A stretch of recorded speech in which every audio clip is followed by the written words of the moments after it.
Welcome, everyone, to the Songwriters on Process podcast. My name is Benno Papari, and on this podcast, I take a deep dive into the writing process behind some of the world's best songwriters. By way of background, I am a former English professor. I have a PhD in English language and literature, and I'm a writer myself. So this is a conversation about writing between two writers. My goal has always been to treat songwriters the same way that we treat prose writers, just as writers, plain and simple. So that's all we focus on. I don't care about tour stories, favorite bands, how bands get their name, favorite foods, anything like that. This is, again, a deep dive into the songwriting process with some of the world's best songwriters. And with that, let's get into today's episode. And today on the pod, it is King Tuff, a.k.a. Kyle Thomas, or Kyle Thomas, a.k.a. King Tuff. King Tuff's latest album is called Moo, and so much going on in this podcast, in this episode. It dawned on me that how important the senses are to King Tuff's writing process, or to the writing process of anyone. I once spoke to an attorney who writes all day and here in Washington, D.C., and he told me that he has to write with a winter jacket on all year round because the jacket gives him a sense of comfort and security when he writes. Doesn't matter what time of the year it is, he's got to write with this winter jacket on. And I think I may have mentioned that to Thomas during the interview, but the importance of feeling secure, the senses, and the confidence that gives us to the writing process. So I say that because Kyle Thomas said, quote, "I am a jacket man." He likes to wear a jacket, a good vest when he writes. And he said so many quotes about, again, the importance of feeling good when you write. He said, "I want to feel like I'm sparkling. And then I want to write songs. I want to write the songs that feel like treasure, like candy." But I love that. I want to feel like I'm sparkling. We talked about the smells, the importance of smells to the process. He loves the smell of hose water on cement. Ooh, that's amazing. And the smell of wood smoke in the air and wet leaves. He moved up to the Northeast where it's really, really cold, I believe Vermont, but he loves the winters. He loves that. And again, it's all about how the importance of the senses and what that does to give you that confidence to write. But yet, again, we talk about the importance of starting off badly when you write. And he said, starting off and letting yourself do bad is half the battle, but I think in a good way. So all of that stuff, so many quotes, so much discussion in this interview about, again, feeling secure, how the smells, the sights, the sensation, the sensation of touch, what that does to give you confidence and to make you a better writer. So a lot going on here. I love this. Again, King Tuff's latest album is called Moo. It is fantastic. Here's my interview with Kyle Thomas, aka King Tuff. Now, are you, when it comes to writing or creating, and I have your website up here, had it up here, and I want to bring it back up here. When you're creating, is it important? I know you do a lot of things, not just songwriting, visual art, things like that. Do you think is it important to create in some fashion every day, whether it's songwriting or the other things that you do, the visual art? Or do you feel like forcing things in anything that you're doing could actually backfire? I don't think that forcing it is necessary, and I don't think it's a great idea, but sometimes you have to do things to just, I think starting is the hardest thing in any creative, medium. Just starting and letting yourself do bad shit and letting yourself fail is most of the battle. And then it just becomes like a puzzle, you know. Uh Once you get some pieces in place, then you just start figuring out what else needs to go in there. But yeah, I do try to do something every day, whether it's art or just playing guitar. Oftentimes they'll inform one another. Like I'll just draw a picture and it'll give me an idea for a song or um and really when I'm creating, that's the time I really feel the best. So like for me it is like medicine to actually just be making things. That's when I feel the best. I am the same way. I think a lot about writing. I don't sit down and make that action as much as I should. I have all these ideas and I don't know what I'm waiting for, but I'm the same way. It's just sitting down and starting. So for you, is it a procrastination? Is it you're afraid to fail at the beginning? I think that's an interesting topic to explore, but because I'm the same way. Like, why is it that I just don't put my? I mean, I read every day about writers. If you listen to prose writers deliberately will say, "Butt in the seat every day. It doesn't matter. You got to do something." But they seem to be unique in that sense that songwriters don't normally say that. Anyway, yeah. What is it about is it that you have too many ideas, not enough, or why is it so difficult to start? Because I am the same way. I don't really know. Um yeah, and it's like the second when I actually do like get into working on something, I'm like, "Oh yeah, this is easy. I should do this all the time." You know? Like once I actually get into it, I'm like, "Oh yeah, this is what I do." Um but just getting in there, it's like this weird doorway that you need to like make a new key every day for. You're like, some days you just can't find the key. Do you play tricks? Are there tricks that you use, mental tricks to get started? No, and I don't think about it too much. Or try, thinking is probably the enemy. Most of the time, overthinking. Uh, so yeah, but generally, I just I don't like. I don't have a very good work ethic in that I'm not like, I'm gonna write every day. I just let it happen when it happens for the most part. Um, and it's probably why it's usually about 3 years between my record. Well, the songwriters always the quote I always hear is filling the well. Some people feel like they shouldn't start to write until they're ready. They have enough experiences to write about. So that's when people do take longer to write. It's typically because whether consciously or unconsciously, they're waiting for the right time because they finally have enough things to share with others. Yeah. Um, there definitely is an element to that. For me, also, like putting out a record and going on tour. After the touring and stuff is done, I need like years to recover. I'm not the kind of person that can write on tour or like it's hard to switch back and forth between the two modes for me.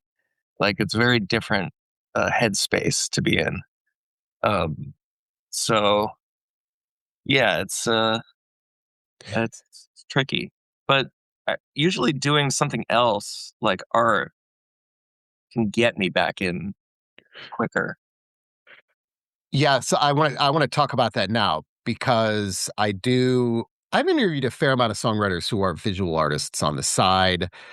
Some sell their various levels of success and involvement in it. So, do you use is the visual art something you turn to when you need a break from the songwriting? Do you use it as a way to generate ideas for songs? Again, I think we can go both ways. It's songwriting. I don't think about songs at all when I am involved in visual art, or as I'm creating something visually. Oh, that's that narrative that may lead to a song idea. So, how does that work for you? Uh, Again, I don't like really like think about this stuff or do anything like on purpose. The one thing I will say about visual art for me is since it's not my job, I'm much more free with it and I can let it flow just easier. Um, so maybe that's what helps me get back into songs and letting them just come out however they want to be there. Because with music, there is a certain amount of pressure on it to be successful if it's my job, you know. Um, and there's a lot. It shouldn't be this way, but you are thinking about what people are going to think about it, or how people react to it. But with art, I'm not thinking about that at all. I'm just drawing weird pictures and letting them come from some other dimension. Which, when I'm writing my favorite songs, that's how they come. It's just like it just comes. So, when you're in that visual art, has it ever happened where it you get a eureka moment for a song idea? Definitely. I don't know. I can't really think of any example right off the top of my head, but it's more like it's kind of like if you're reading too. It's like sometimes you just see a word in a book and you're like, okay, I can. There's a whole song in that word. So let's talk about the environment also, because you spent that time in LA and now you're in a more, shall we say, pastoral setting. Um, do you notice a difference sonically in the music uh, for LA versus Vermont? I guess I haven't like really recorded a whole lot or written a whole lot since I've been here yet. I've been like mainly working on doing stuff for my album that's coming out, like the visual art, and I've recorded a record for my friend here, which was really nice. I'd say like the big difference is there's just less distraction. It's like I'm way the fuck out here, and like you kind of can't leave. So like, all right, if you did leave, there's not really anywhere to go. Um, so it just helps you focus a bit more, I think. And it's like, um, yeah, in LA, I just always felt like I had to get out there. Like I had to leave my house and first in order to come back and start working on something. Just because I don't know, I was like this whole city. I got the whole city at my hands, so I might as well do something. But it, I, it was not really helpful. Do you notice you're a seasonal writer? And I mean literally the seasons of the calendar. You mentioned you love winter, and I'm the exact opposite. So this is a tough time for me. But some people, winter is an enormously fruitful time. So are you more productive seasonally? I would say that is like classically yes. Definitely before I moved to LA, winter was like the time because again, it's like you're not going to go anywhere and you just have to you're forced to entertain yourself.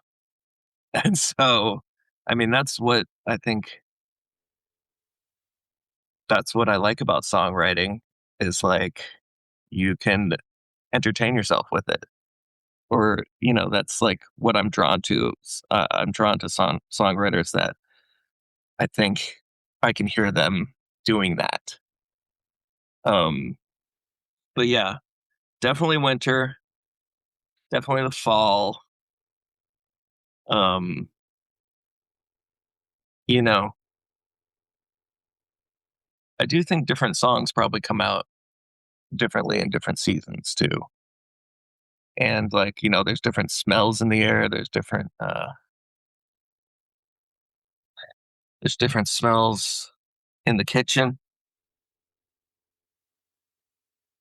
That makes complete sense, and I've never thought of that before. But again, I'm the exact opposite. Being a humanities person, I'm the exact opposite of a science person. But I do remember reading that smell is our most primitive scent, not sense, um, because it's the one thing that every animal relies on for so many things. So the fact that I've never thought of that before, that of all of the senses, uh smell is the one that would stimulate the most song ideas rather than sight or hearing. I it That makes complete sense, doesn't it?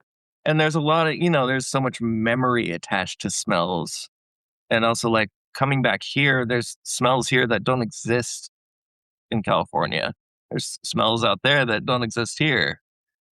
So like coming back here, there I'm like getting all this aromatic memory, and it's just like triggering ideas and stuff. It's pretty cool. Yeah. So, is there one scent that you find and that would trigger the most nostalgia or memories, maybe for a song idea? I've never thought about that before, but it's I mean, there's interesting. a lot of good smells here, like wood smoke in the frozen air, um, like wet leaves in the fall, like that, like really, kind of dank wet leaf smell. There's certain like grasses that bloom, and um, I love the smell of like hose water on like cement too. I've never thought about this before, but I think that's so. It again, I don't know. What we're talking about isn't revolutionary. It makes sense that the most primitive sense would be the one that evokes the most memories for song ideas. I'm the ex- It's a wild world. yeah. See, I'm the exact opposite. I need freshly cut grass because that makes me that then I know that it's getting warmer. Yeah. Um, so Yeah, I'm a jacket man. I like to wear a lot of jackets. I got a lot of good jackets. I couldn't wear my jackets in LA. I had to come back so I could wear my coats. let me ask you about the ritual then, because I did have someone tell me recently, and it was a writer who has to always write, and I love this idea. They always have to write with a winter coat on, even in the summer, because it gives them that sense of security. Maybe it's almost like a, you know, neonatal thing or something like that, but where even in July in DC where it's so humid, that winter coat has to be there because it gives them that, and they've established that ritual. So are there yeah, are there things that you use? I know certain things that I use to give me more confidence. So how important is that ritual to you in the process? I don't like how like I love that. I love the winter coat. Maybe I do like a vest. I'm wearing this Carhartt vest right now. Maybe a vest is kind of my thing.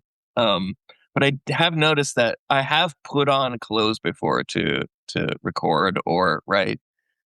Like I had a pair of like pink pants that I used to put on sometimes, and it just made me feel strange in a way. And it just kind of anything to get your head slightly out of reality, I think I like that. So say that again. I think is helpful.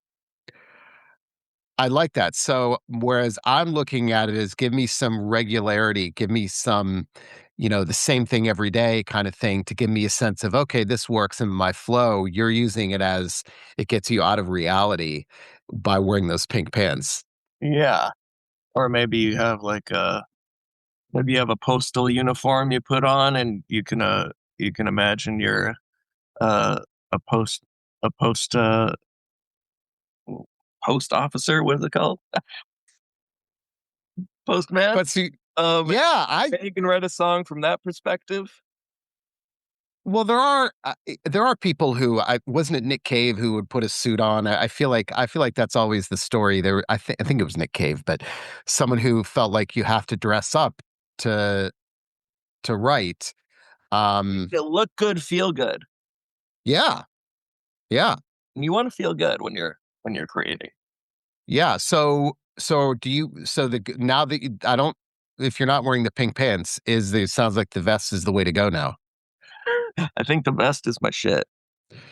I got a little Jack Nicholson Joker pin on here. You got to have some Joker energy. So do you think about this consciously, or is it, oh, I realize that I've been wearing this vest all the time in the pin, and wow, there's a connection between this and productivity? I think it all. I've always like worn a lot of jewelry and stuff, and that also is just like things that make me feel.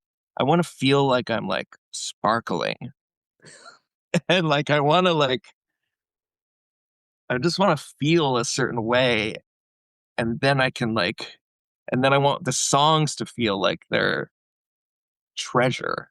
I want it to be like candy. So it's like as much candy as I can be wearing. I love it. Now, do you need I am this way, and it's purely procrastination. I need to clean my space before I create in it. So, do you need to Well, do that too? you can see my room right now. It's not very clean. Well, okay, I would disagree. See, I think I I think it is tastefully appointed. Because you have the open magazines in the back, I believe. You've got those things. See, it's there's a lot of stuff there, but it doesn't look messy. There's a difference, I It's think. controlled chaos, I'd say. It's somewhat controlled. But I'm not like, I don't like, if I'm like in the middle of making an album, it is a disaster area. But it's like, that's kind of like wearing the best too, where it's like, I like a lot of stuff. I like to be like, feel like I'm enclosed in like a little cave, like a song cave. Uh, and that's, yeah, I'm not like a minimalist. I need like stuff around it's like, they're like, uh, to keep me warm or to keep my mind like warm. Is there a certain time of day when you're most effective? Definitely, historically always a night owl. And like, there would be times in the winter where I would start working on stuff, at 10 and go till that blue hour in the 5 or 6 a.m. I'm not so much like that anymore. I mean, I might be if I was left to my own devices, but if you have a partner, it's hard to be that way. Um, but I'm learning. I'm learning how to get into a morning zone. I'm getting there. So define morning though, because it is. We did start this interview before noon, but for some songwriters, morning is like 2 in the afternoon. So, Oh, how I've early? gotten better. I've gotten better, and now my girlfriend works at a farm a few days a week, and I wake up with her, and we have coffee in the morning. So I get up at 6:30, and that is unheard of in my past lives. But I like it. I was never when even in college. I've read that this is genetic that people are either night owls or morning people, and that's the way that they're wired. I You have a whole can song about it. It's called Night Owl, and it's kind of, I believe that it's like, this world is set up for the morning people, and it's like actually like goes against actual like my physical body, you know?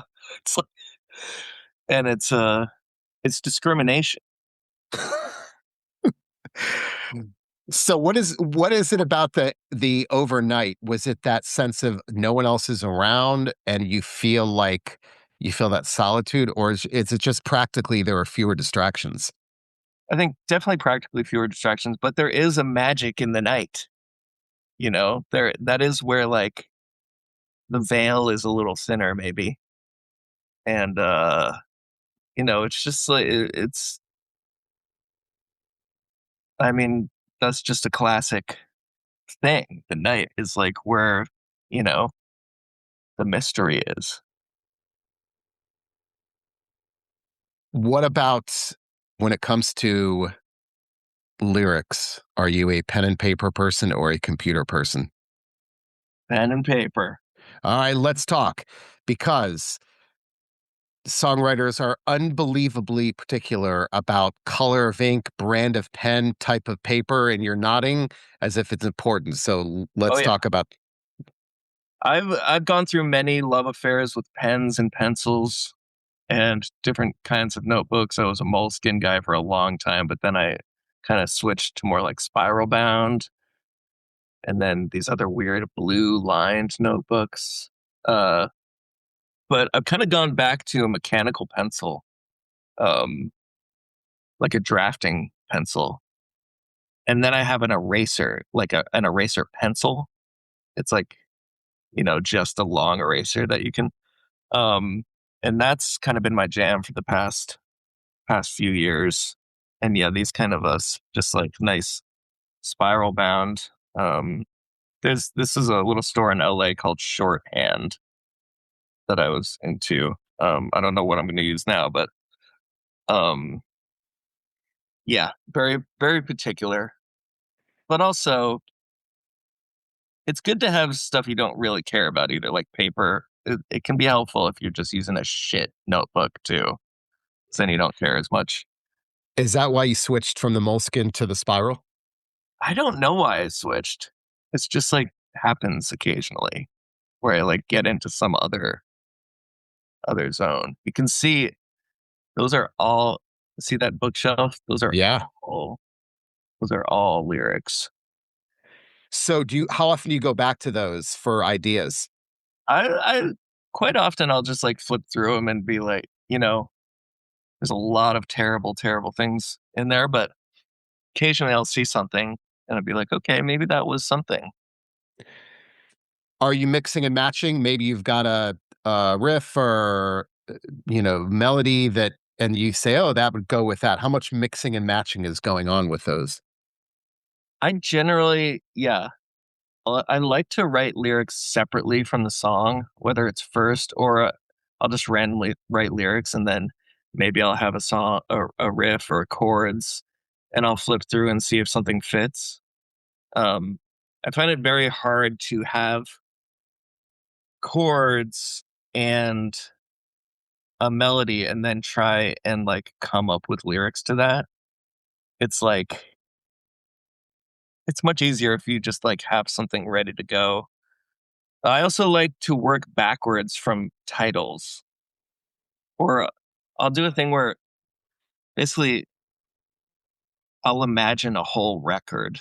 I'll try and imagine being in a record store, seeing the cover, even flipping through records, seeing a cover, being intrigued by it, flip it over, look at the song titles. Oh, that's an interesting song title. I want to hear that song, and then I'll make that song. So try and make the record that I see in the future. So you start with the title and then go from there. A lot of the time, I'll just have lists of titles and write backwards to get to that title. So you start with the title, then the lyrics come after that. Yeah, the title informs the lyrics. So, because I like it when songs are about something, Yeah. or it's a story, or even just describing something, or I'm pretty like maybe basic in that way. I don't know. I like that. So just to clarify, you said that the lyrics and the music are separate for you. You do not really Not do them always. together. Sometimes I'll play chords and something will just come out and I'll be like, "Oh, that works." But it's always different. When something happens quickly, you've got that lightning in a bottle song that, everyone's got a song that took 15 minutes to write. When that happens, are you less likely to revise that and leave it untouched because, hey, there's a reason why that happened so quickly? Or do you feel like, boy, that's kind of weird. I need to go back to that thing? If it's feeling good, I won't do anything to it. And it's funny. It's always like it's for some reason it's always those songs that tend to be people's most popular songs, or you know, it's interesting. Well, I feel like the biggest songs that we've hear are those stories that happen. No, I'm sure there are, but I feel like the biggest songs are always the ones that took 15 minutes. I don't know if anyone's ever said, "Yeah, that song of mine that was the biggest one that took 5 years." It's always they always happen the fastest. Yeah, and it's because you're not second guessing, and you're just letting it happen. I want to get back to I think you may have said this, but I want to get back to the pen and pencil. So, is there a color of ink did you say ink color? Does that matter? Or are you using mostly pencil? I think. I was using pens for a while, but pens in whiteout, like a whiteout pen. I like to like I like it so I like it when the lyrics look all good on the page. So like if it doesn't look good, I have to rewrite it on a whole new page, you know. Um the pens are tricky. I think I like the pencil, the mechanical pencil.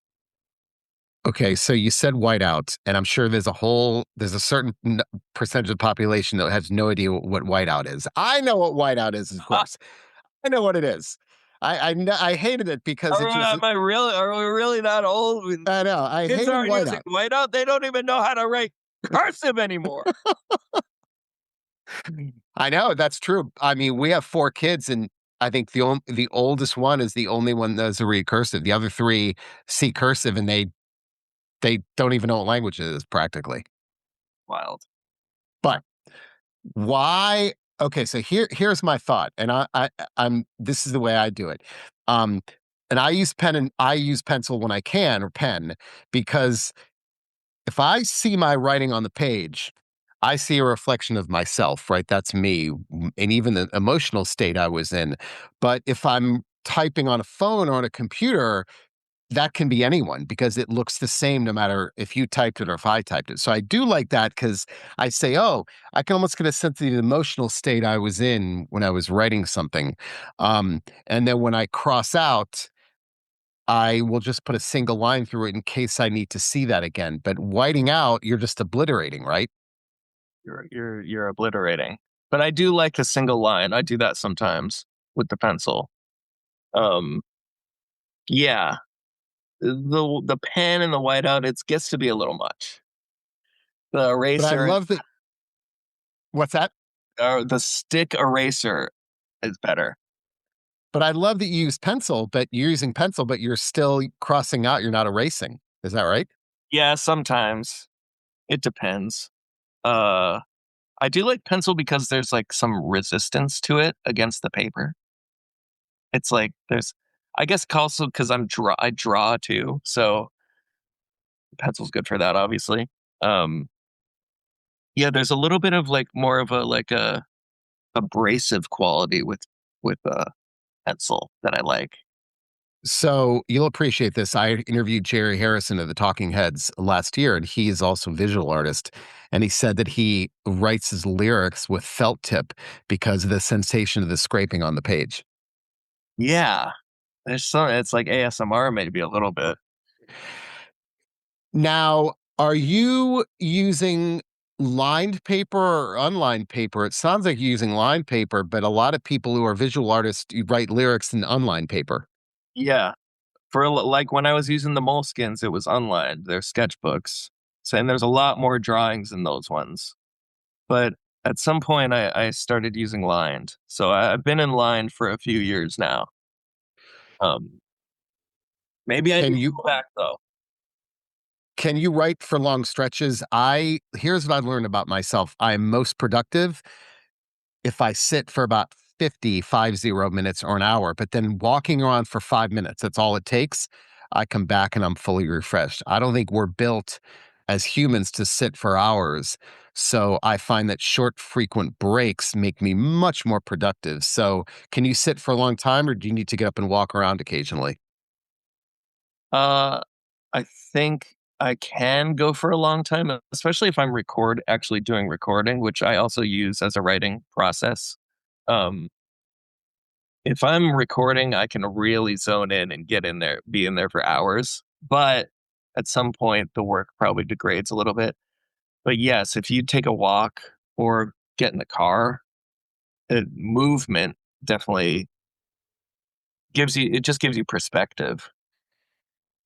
And that is a great segue into my next question because I think the role of movement is critical for so many reasons, whether it's writer's block or getting ideas.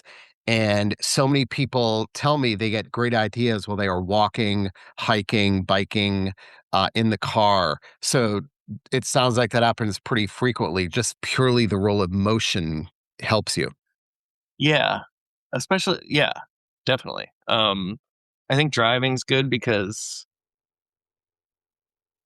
it's like music, you know, music goes with driving so well.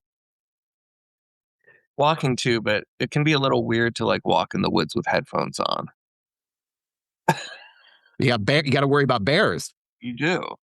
Um, but yeah, I don't know what that is. It's something about the motion. I think it is that thing of like driving with music.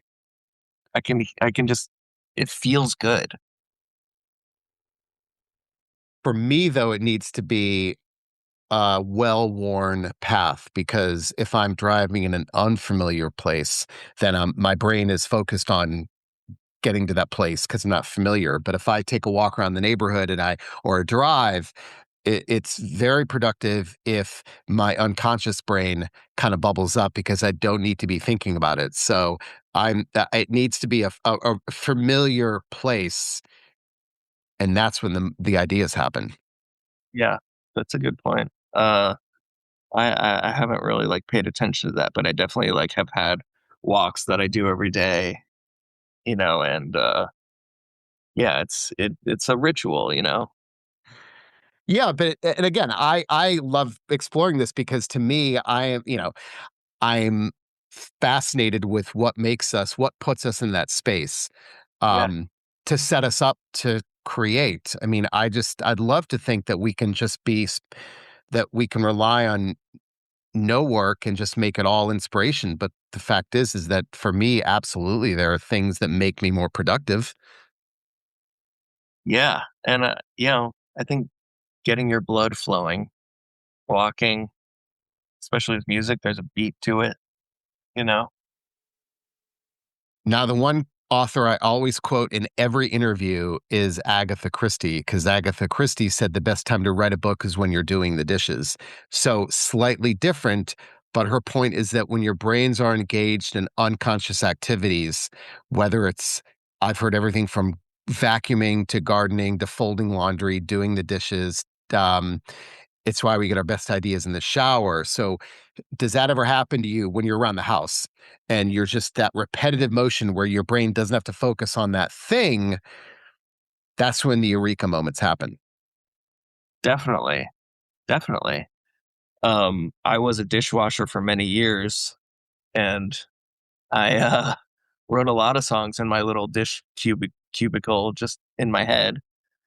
Now I've been doing a lot of snow plowing. I get, you know, I got I get some ideas from that. Shoveling, mowing, a lot of mowing happening. It's incredible. It's amazing. Yeah, I mean, there's been a lot of writing, research done on that. It's when the idea that when your brain is on autopilot, whether it's boredom or anything like that. I mean, I mean, how many times have I gotten ideas where I sit down and I say, okay, let me have an idea? It's always when I'm never thinking about having an idea, that's when it happens. Well, it's probably similar to meditation in a way too, where you're kind of you're not thinking, or you shouldn't be. And that's you become a little more open. I had Lucinda Williams on about a month ago, Yes. and she said something that has stuck with me. And she said that she has to be content to be able to write about sad things. She can never be in that same emotional space, that she can never write about misery or anything negative when she's in that mindset. She has to be in a content space to be able to write about that. So I'd Yeah. love to get your take on that, whether it has to do with distance, or whether it's physical, time, or emotional. How important is proximity to write about that thing? Well, I think just in general, it's good to be. I mean, I don't tend to write if I'm sad. Um, I don't really make sad music either. That's true. Uh, so, um, I think it's harder to write happy music. So it's more of a challenge. That Yeah. um, but yeah, I think I want to feel good when I'm writing, and that's what I look for in my writing. Playing guitar, I look for something that feels good. to play and or the lyrics that feel good to sing. And if I'm like in a sad state, I don't want to sing at all. I think it's hard to write from extremes. Most people can't write when they're in the depths of melancholy. Some people can, but no one is. I've never heard anyone say that euphoria is the best place to write from. Like, no one ever says, when I'm in a great mood, that's when I sit down to write. No one's ever said that. I think that's really funny because you would think that's when you're most productive because you're in that state of, you know, happiness. But we don't write from those spaces. I think I kind of do. Really? Yeah, I I don't know. That's when I feel if I feel good, then I get pumped up, you know? Or if I'm playing guitar and I feel like playing guitar, I can get euphoric feelings. And if the thing I'm playing gives me that, then I'm like, this must be good. That's kind of what I'm looking for. All Fuck right, I'm this gonna sad shit. All these motherfuckers, they're stuck on fucking sad. It's like, I don't give a fuck, dude. Get it together.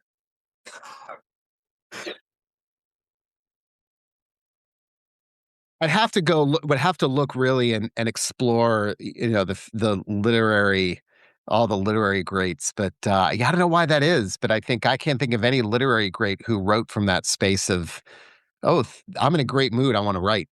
Yeah, yeah. I no, I obviously like sad music. I like reading, that stuff. I like it, but it's just not that's not what I'm good at personally. I'm good at joy and fun. I'm gonna write that down. That's gonna be the pull quote from the "I'm good at joy." I love that, that's great. I'm gonna carry that with me for the rest of the day. Good. Um All right, one quick follow before we talk about reading. When you're writing with your guitar, when you're playing your guitar, and this is going to sound very specific, but are you sitting? Are you standing? Or are you walking around? I'm definitely sitting. Sitting Okay. is incredible. That's the other quote. Sitting is incredible. I love that's great.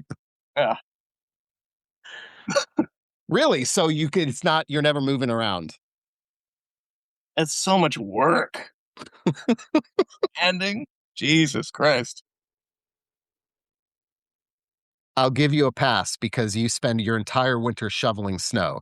So I'll give you a pass that you probably want to sit down occasionally. Yeah. Yeah. Um, all right, let's end with this reading. I do find that songwriters are pretty voracious readers. There's a through line between good lyrics and reading. So, are you who do you like to read? Are you a genre person, an author person? Who are your go tos? I would say I do go I have kind of an off and on relationship with reading. I want to be reading all the time, but a lot of times I'm so focused on making things that I don't give myself time to read. I have read a couple things this past year. I'd say the author that got me into that kind of broke my mind open to writing weird things and like making me realize I could write whatever I wanted was Richard Brodigan. When I read that stuff when I was like a kid, like 8 or 9 or 10, and it just was like strange, and I was like, oh, you can just write whatever the hell you want. That's when I started really just like experimenting with writing songs. Um, but I don't know. I do like things that are a little surreal or just I also just like dazzling sentences. Like I like things to like make my mind feel that kind of sparkling way and that give me ideas. Like I think Don DeLillo kind of has that kind of quality in some of his writing. I, or even, but then there's things like reading.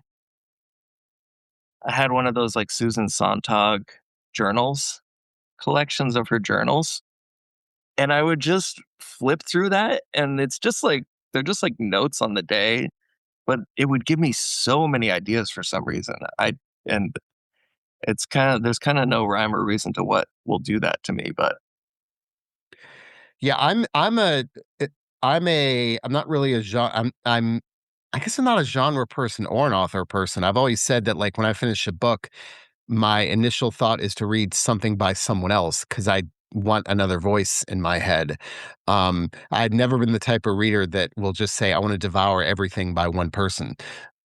It's always a lot of what do I times they're all the same. Like you read all of Kurt Vonnegut's books, they're kind of pretty similar. They're great, but after a while, you're like, okay, it's kind of a similar thing. And it's funny because he's one of the big. Vonnegut gets cited often by songwriters. There's like a couple. Vonnegut, Raymond Carver's a big one. Um, Bukowski, not as much as it used to be, but Carver and Vonnegut. It's very Gen X, I think. Yeah, and also I think that Vonnegut and also Cormac McCarthy. It's all people with economy of language. I mean, I don't. Yes, there are some songwriters who tell me that they're big Charles Dickens fans, but it's mostly the writers who are, like with songs, you've got to have the economy of language. Um, but I do think though that for me, there's nothing more motivating. It's like when I was a kid and my friends and I would watch, football on TV. We were in high school, and when the game was over, the first thing we want to do is go out and play football because we just watched it. There's nothing to me more motivating to make me write than reading. It's just yeah, it's not the content necessarily, it's just like you're in that world, and so I do like it's funny now that I think about this, that's the way I get that's how when I feel like I'm dragging my feet, I'll go read something and it kinda snaps me out of it. And that's what it's all about. It's about going into a world, whether it's a book or a song, each one is its own world. And so it's you just want to be transported somewhere. So yeah, that makes sense. And I'm the same way. Whenever I do read something, I'm like, I need to do this all the time. And then I forget or I just don't make the time. But I did read Michael Clune recently, Pan. Huh. It's really interesting. It's about a teenager with panic disorder, but it's real Oh, and there's really weird language in it. last question. So you're reading a book and you hate it. Do you have to finish it, or can you put it down and say, "I'm not gonna finish this thing"? I don't have to finish it. Get it out of here. It's trash. And that's it for the latest episode of Songwriters on Process. You can find all of the old episodes on all major streaming platforms and probably some minor ones as well. You can also find them on the Songwriters on Process website. I started the site back in 2011, so that means there are hundreds upon hundreds of interviews with some of the world's best songwriters. So take a deep dive into some of those episodes. They are all great. Of course, I'm biased. Also, shameless plug. My book, Desolation, a Heavy Metal Memoir by Mark Morton with Benno Papari, that is me, is out now on Hachette Books and in all major bookstores. Mark is a good friend of mine. He is the guitarist in the metal band Lamb of God. And so we collaborated on his memoir. I'm biased, but that's a damn good book. Again, it is called Desolation, a Heavy Metal Memoir. And lastly, if you want to get in touch, go to the Songwriters on Process website. You can fill out a handy contact form and it'll get to me that way. You can also email me at ben@songwritersonprocess.com. I'm all ears. Send me your comments, your suggestions, your complaints, people you want me to interview. I get great suggestions all the time. I can't respond to all of the emails because I get a lot of them, but I do read all of them. And let me know your thoughts. If you have ideas for people you want me to interview, there's your chance. And with that, I am out. See you next time.